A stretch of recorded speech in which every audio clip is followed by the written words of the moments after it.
Saudara Kedutaan Besar Republik Indonesia KBRI di Teheran memastikan akan terus menjalin komunikasi dengan warga negara Indonesia di seluruh kota Iran, menyusul serangan militer Israel dan Amerika Serikat yang menyasar negara tersebut. Kementerian Luar Negeri terus memantau dan menyiapkan kebijakan perlindungan untuk warga negara Indonesia di Iran. KBRI telah menerbitkan edaran agar WNI bertahan di kediaman masing-masing demi keamanan dan keselamatan. KBRI juga menyiapkan hotline bagi WNI saat keadaan darurat terjadi. Dari data KBRI Teheran tercatat ada 329 WNI yang telah melapor kepada KBRI Teheran.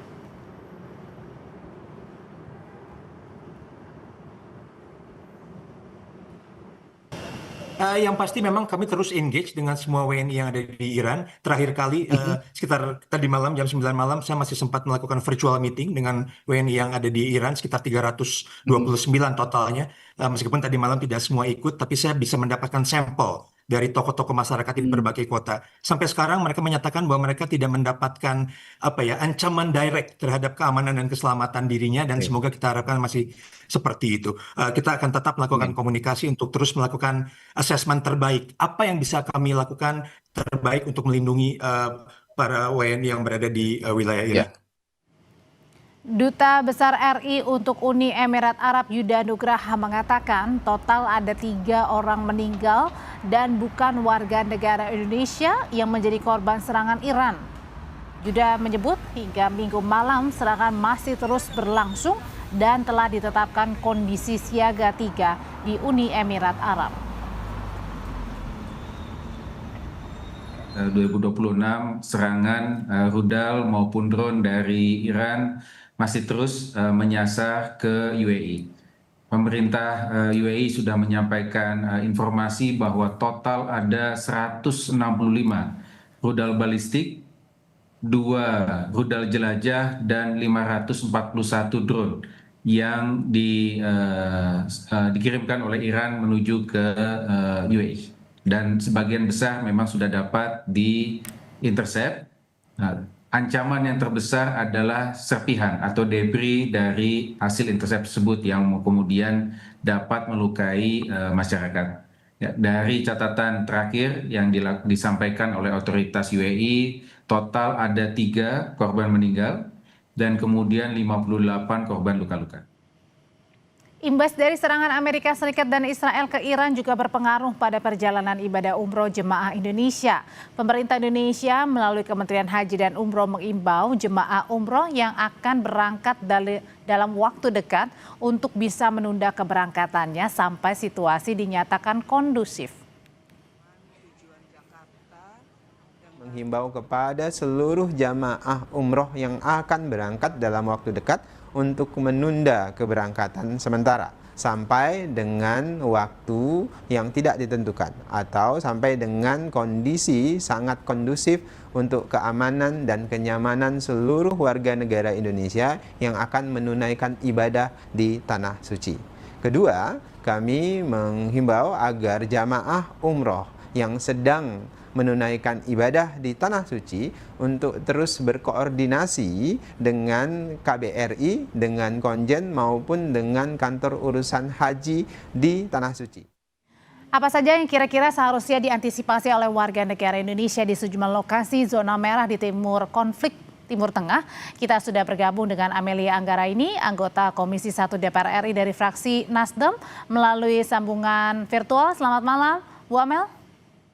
Selamat malam Mbak, selamat malam pemirsa semua. Bu Amel, jadi apakah Bu Amel sudah mendapatkan informasi terkait dengan bagaimana kabar saudara-saudara kita yang berada di Timur Tengah, khususnya berada di wilayah yang rawan konflik, ada di Iran, Dubai, Bahrain? Ya, baik Mbak. Ya, kami di Komisi 1 saat ini terus memantau perkembangan situasi melalui jalur resmi pemerintah, yaitu melalui Kementerian Luar Negeri, dan juga laporan dari perwakilan Republik Indonesia di lapangan. Dan untuk Iran di KBRI Teheran menyampaikan bahwa dubesnya sudah menyampaikan bahwa telah berkoordinasi dengan simpul-simpul WNI di berbagai kota dan menjalankan komunikasi dua arah begitu. Yang kami ketahui per update hari ini ada sekitar 329 WNI Mbak yang sudah lapor diri dan WNI yang berhasil dihubungi dan dilaporkan dalam kondisi yang aman serta belum merasakan ancaman langsung namun tetap diminta untuk meningkatkan kewaspadaan. Kemudian di Qatar, KBRI Doha juga menghimbau agar WNI membatasi aktivitas di luar rumah dan tetap berada di tempat yang aman, serta juga mengikuti emergency alert dari otoritas tempat. Yang kami pantau dari Uni Emirat Arab, KBRI Abu Dhabi dan KJRI Dubai juga sudah meningkatkan kesiapsiagaan sebagaimana tadi disampaikan oleh Dubes Yuda, bahkan sudah siaga 3 ya, dengan penetapan status siaga ini dan imbauan agar WNI disiplin untuk memantau setiap informasi resmi serta juga memperbaharui data lapor diri. Ini menjadi krusial Mbak. Kemudian sebagai tambahan juga Mbak terkait dengan soal jemaah umroh kita yang ada sekitar 58.867 orang saat ini masih berada di Makkah dan Madinah. Menurut komunikasi terakhir kami dengan Wamen Haji Bapak Daniel, Kemenlu dan Kementerian Haji juga sudah menghimbau keberangkatan jemaah umroh yang belum berangkat ya untuk mengantisipasi situasi di Timur Tengah yang eskalasinya kian meningkat. Bu Amel, jadi sebenarnya kalau sekarang kan dinyatakan masih aman ya, baik di Iran, kemudian di Bahrain, di Dubai juga gitu ya, di Arab Saudi termasuk. Nah, jadi apakah warga negara Indonesia ini juga untuk sementara juga dilarang untuk berpergian lebih jauh begitu, Bu Amel? Iya kan di situ kan sudah ada himbauan dari KBRI dan otoritas tempat untuk mobilitas di luar rumah itu untuk dikurangi dulu gitu Mbak, untuk keamanan ya gitu, karena eskalasinya kan semakin memanas dan masih belum kondusif. Nah untuk jemaah yang umroh Bu Amel, ini kan masih belum tahu nih gimana bisa balik atau enggak, ini apa imbauannya?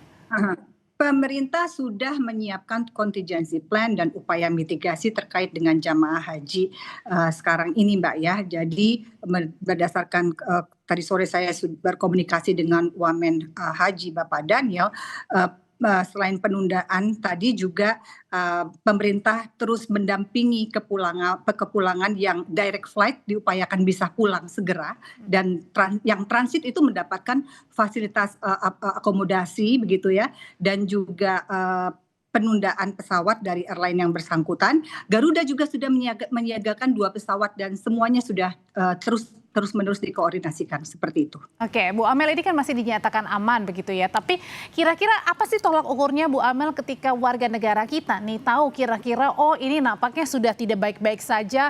Kemudian ada siapa tahu untuk imbauan untuk segera pulang ke Indonesia. Ini apa tolak ukurnya Bu Amel? Jadi begini Mbak, jadi sebetulnya kalau pertanyaan mungkin lebih pas langkah yang harus dilakukan pemerintah ya kalau misalkan eskalasi perang. Kita tidak bisa ini menyatakan ini dalam keadaan aman ya, karena kondisinya sangat dinamis begitu dan kita ketahui sendiri per hari ini rudal-rudal dari Iran terus menyerang Teheran, Tel Aviv begitu, dan juga beberapa negara yang mempunyai pangkalan militer Amerika. Jadi memang langkah pertama yang harus dilakukan adalah keselamatan WNI ini adalah prioritas absolut Mbak. Pemerintah juga harus memastikan bahwa semua perwakilan RI mengaktifkan mode krisis, hotline responsif dan pemetaan WNI yang akurat serta komunikasi dua arah yang intensif, yang rutin. Dan yang kedua adalah juga harus disiapkan skenario berjenjang, Mbak. Jadi jangan kita aman tapi skenarionya tidak disiapkan gitu ya. Betul. Jadi pada fase resiko tertentu pendekatannya adalah perlindungan di tempat atau shelter in place ya, dan pembatasan mobilitas. Namun bila eskalasi meningkat kita we never know besok atau lusa gitu. Opsi relokasi ke titik aman dan evakuasi melalui negara ketiga itu harus sudah disiapkan. Jangan tunggu situasi terlambat baru kita berpikir tentang negara ketiga sebagai tempat evakuasi, begitu Mbak. Jadi sudah harus disiapkan dari sekarang-sekarang. Kemudian sebagaimana yang saya dengar juga dari Bapak Rahmadini dari Kemenlu begitu, di Tehran sendiri untuk KBRI dan diplomat kita sudah disiapkan. Negara ketiga adalah Azerbaijan. Dan ketiga, pemerintah perlu mengantisipasi dampaknya ke Indonesia, utamanya dari sisi ekonomi dan energi. Kita juga harus menyiapkan mitigasi agar gangguan kawasan ini tidak langsung menekan stabilitas harga energi dan inflasi serta daya beli masyarakat. Begitu Mbak. Oke, nah tapi kalau misalnya untuk yang tadi kan kalau untuk orang yang atau jemaah yang baru mau melakukan umroh kan artinya ada penerbangan yang memang dibatalkan atau ditunda ya Bu Amel ya. Tapi bagaimana juga yang dengan jemaah-jemaah yang masih menunggu di bandara, adakah imbauan begitu supaya tetap mereka tenang dan kalau memang ada kabar untuk bisa diberangkatkan ya mereka bisa kembali lagi ke bandara karena masih banyak kan yang masih bingung nih di bandara harus berbuat apa meskipun sudah ada imbauan. Sebagaimana yang saya sampaikan tadi Mbak, jadi pemerintah dalam hal ini Kementerian Haji dan Kemenlu sudah berkoordinasi. Jadi direct flight itu sudah untuk Garuda, Lion, kemudian juga Saudi Airlines-nya itu sudah disiapkan Mbak. Termasuk kalau yang pesawat yang menggunakan airlines lain, airline-nya sudah memfasilitasi akomodasi dan juga airline pengganti. Jadi sudah ada 2 pesawat siaga sebagaimana saya sampaikan tadi begitu Mbak. Jadi upaya-upaya mitigasi ini sudah sedemikian rupa disiapkan oleh pemerintah karena pemerintah tahu sekali bahwa ada 58.000 jamaah haji umroh kita yang sedang berada di Makkah dan Madinah gitu Mbak. Oke, nah kemudian tadi kan sudah disiapkan ya langkah-langkah yang misalnya bisa dilakukan begitu kalau eskalasinya semakin meningkat ya Bu Amel. Tapi kemudian adakah juga misalnya rencana untuk penarikan dubes-dubes misalnya dan dalam waktu kapan nih untuk bisa tahu bahwa oh ini sangat genting sekali sehingga harus dilakukan skenario yang secepat mungkin? Oke, begini Mbak, dalam prinsip hubungan diplomatik, negara tuan rumah itu wajib melindungi perwakilan diplomatik dari negara-negara lain, begitu ya. Tetapi pemerintah dalam hal ini juga punya kewajiban terhadap keselamatan personelnya. Jadi perlu diketahui Mbak, penarikan perwakilan ini adalah langkah yang sangat-sangat serius. Keputusan itu biasanya berbasis assessment resiko harian ya, seperti indikatornya adalah intensitas ancaman di sekitar fasilitas diplomatik yang kian meningkat, kemudian juga kemampuan negara tuan rumah dalam menjamin keamanan, serta juga keberlangsungan komunikasi dan urgensi perlindungan WNI. Jadi pada prinsipnya selama perwakilan kita masih bisa bekerja dengan aman, ya keberadaan mereka justru sangat diperlukan untuk melindungi WNI kita yang ada di negara konflik gitu. Jika resikonya meningkat, maka langkah yang lazim adalah pengetatan SOP serta pembatasan mobilitas dan pengurangan personel yang non esensial itu dulu terlebih dahulu dipulangkan dan kalau penutupan itu adalah opsi terakhir Mbak. Okay. Nah pertanyaannya sekarang apakah saat ini sudah aman? Sekali lagi saya jawab Mbak, situasinya saat ini sangat dinamis, kita belum bisa mengatakan bahwa oh sekarang situasinya aman begitu ya. Di wilayah yang aktivitas militernya tinggi Mbak, resikonya meningkat oleh karena itu yang paling penting adalah kedisiplinan mengikuti himbauan dari perwakilan RI dan otoritas tempat sambil pemerintah juga terus-menerus memperbaharui asesmen secara berkala. Berarti artinya setiap saat 24 jam penuh ini saling berkomunikasi ya antara dubes yang satu dengan yang lain termasuk juga dari Kementerian Luar Negeri kita begitu untuk saling berkoordinasi. Betul. Ini dalam fase mana nih? Begitu ya Bu Amel ya?